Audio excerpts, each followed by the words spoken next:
ദൈവം സ്നേഹമാകുന്നുവെന്നുള്ള പരമാർത്ഥം ഞാൻ എൻ്റെ ജീവിതത്തിൽ അനുഭവിച്ചിട്ടുള്ളത് എൻ്റെ അമ്മയെ കണ്ടിട്ടാണ്.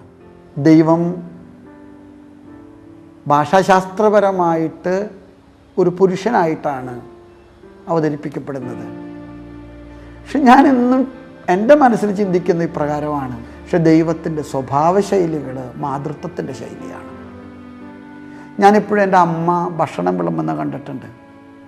എല്ലാ മക്കൾക്കും ഭക്ഷണം കൊടുത്തിട്ട് അവർക്കെല്ലാവർക്കും തൃപ്തി വരുവോളം വീണ്ടും വിളമ്പിയിട്ട് അവസാനത്തെ കഷ്ണം വരെ മുറിച്ച് പങ്കിട്ടിട്ട് എൻ്റെ അമ്മ പാത്രം എടുത്തുകൊണ്ട് പോയി അടുക്കളയിൽ കഴുകുന്നത്.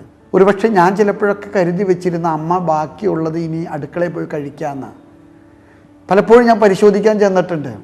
അപ്പം എൻ്റെ അമ്മ മുണ്ട് മുറുക്കിയെടുത്ത് എല്ലാവരും ഉണ്ട തൃപ്തി, അത് ആഹാരത്തേക്കാൾ വലിയ സംതൃപ്തിയായിട്ട് എൻ്റെ അമ്മയുടെ മുഖത്ത് പ്രതിഫലിക്കുന്ന ഒരു നിമിഷമുണ്ട്. അത് തമ്പുരാൻ്റെ ചിത്രമാണെന്ന് എനിക്ക് തോന്നുന്നത്. പെറ്റമ്മ മറന്നാലും എന്ന യെശയ്യാ പ്രവചനത്തിൻ്റെ അകക്കാമ്പ് തിരിച്ചറിഞ്ഞ് വലിയ ദൈവീക രഹസ്യത്തെ വെളിപ്പെടുത്തുന്നു പിതാവ്. താൻ അനുഭവിച്ച അമ്മയുടെ സ്നേഹം അത് യഥാർത്ഥ ദൈവസ്നേഹമാണെന്ന് തീർച്ചയാക്കി അത് മറ്റുള്ളവരിലേക്ക് പകർത്തി പ്രിയ പിതാവ്.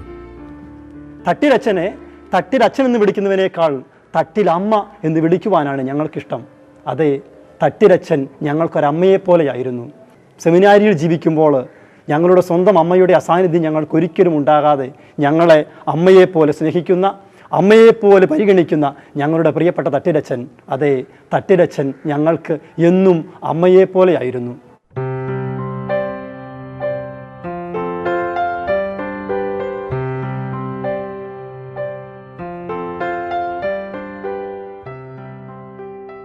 പ്രതിസന്ധികളിൽ തളരുമ്പോൾ, പ്രതികൂലങ്ങൾ അലട്ടുമ്പോൾ ദൈവത്തിൻ്റെ ചാര എന്ന പോലെ അമ്മയിൽ ആശ്വാസം കണ്ടെത്തുമായിരുന്നു അമ്മയുടെ ഈ കൊച്ചുതട്ടിൽ. എൻ്റെ മനസ്സുമെടുത്താൽ, എൻ്റെ മനസ്സിൽ അസ്വസ്ഥത തോന്നിയാൽ ഞാൻ വെറുതെ വീട്ടിൽ പോകും. എൻ്റെ അമ്മയുടെ അടുക്ക് ഒത്തിരി നേരം ഇരിക്കും. ഞാൻ അമ്മയുടെ കയ്യെ എൻ്റെ ഉള്ളം കയ്യിൽ വെച്ച് തടവിക്കൊടുക്കും. അമ്മയുടെ ചുളി വീണ മുഖത്തെ ചർമ്മങ്ങളിൽ ഞാൻ പതുക്കെ തടവിക്കൊടുക്കാറുണ്ട്. കുറച്ച് കഴിയുമ്പോൾ അമ്മ എന്നോട് ചോദിക്കാറുണ്ട്, എന്താടാ നിനക്ക് പറ്റിയേ? ഞാൻ പറയും, എനിക്കൊന്നും പറ്റിയിട്ടില്ല അമ്മേ, വെറുതെ ഞാൻ തമാശ ചെയ്യണതാ. അപ്പം അമ്മ എന്നോട് പറയാറുണ്ട്, നീ എന്നെ പൊട്ടിയാക്കരുത്. നിൻ്റെ മനസ്സിൻ്റെ ദുഃഖം നീ എൻ്റെ അടുത്ത് വന്നിരുന്നപ്പോൾ എനിക്ക് മനസ്സിലായി. ഒരുപക്ഷെ തമ്പുരാനെക്കുറിച്ച് എൻ്റെ ചിന്ത ഇത് തന്നെയാണ്.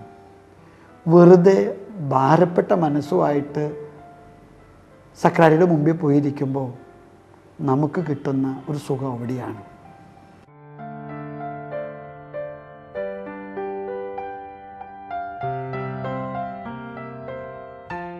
അമ്മയോടുള്ള ഈ അഗാധ സ്നേഹവും അമ്മയുടെ ഈ അകമഴിഞ്ഞ സാന്നിധ്യവും കൊച്ചുനാളിലെ ഈശോയ്ക്ക് വേണ്ടി നഷ്ടപ്പെടുത്താൻ പിതാവ് തീരുമാനിക്കുമ്പോൾ ആ അമ്മയുടെ സ്നേഹത്തിന് പകരമായി ദൈവസ്നേഹം മാത്രമേ ഉള്ളൂ എന്ന് മനസ്സിലാക്കി സുവിശേഷത്തിന് വേണ്ടി പിതാവിനെയും മാതാവിനെയും വയലുകളെയും ഉപേക്ഷിച്ച ഈ നല്ല ഇടയൻ ഈ വിശുദ്ധ പദവിയിലേക്ക് ഉയർത്തപ്പെടുകയായിരുന്നു.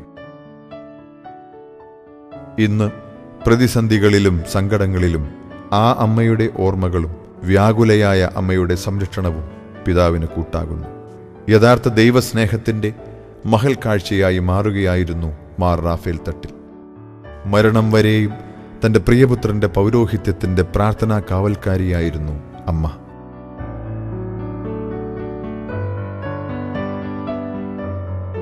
ഞാൻ വൈദികനാകാനായിട്ട് അടുത്ത് ഒരുങ്ങിക്കൊണ്ടിരിക്കുന്ന അവസരത്തിൽ എൻ്റെ അമ്മ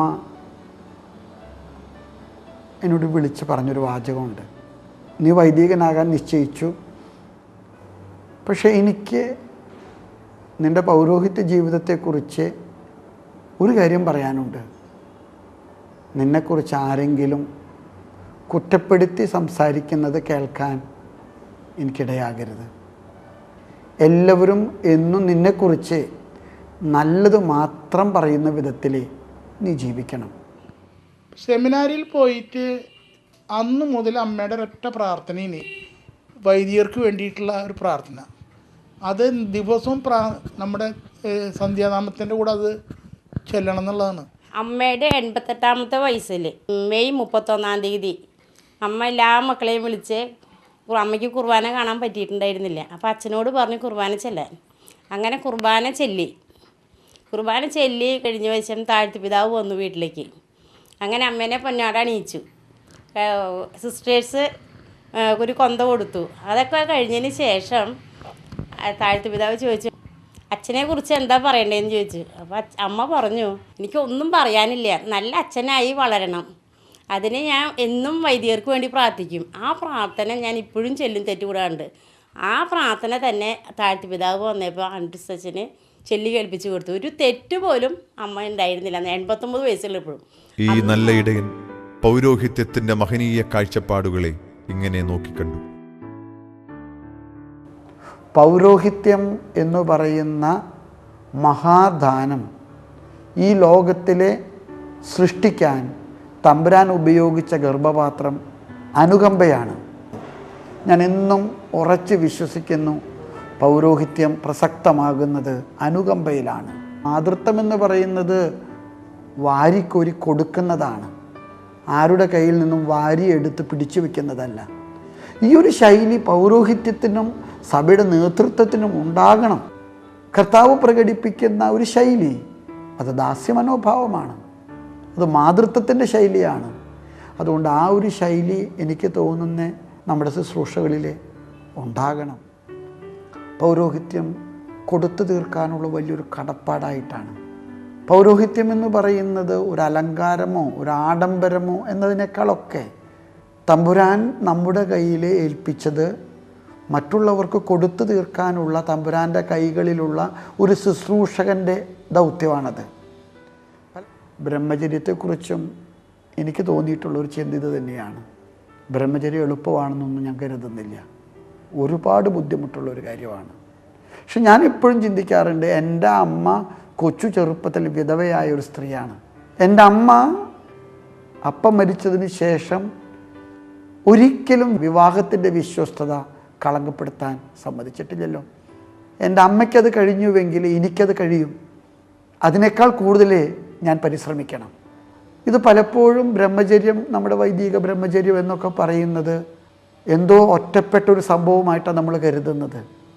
അല്ലെന്നാണ് എനിക്ക് തോന്നുന്നേ. ഈ ഇടയ ശ്രേണിയിലേക്ക് ദൈവത്താൽ നിശ്ചയിക്കപ്പെട്ടവനായിരുന്നു പിതാവ്.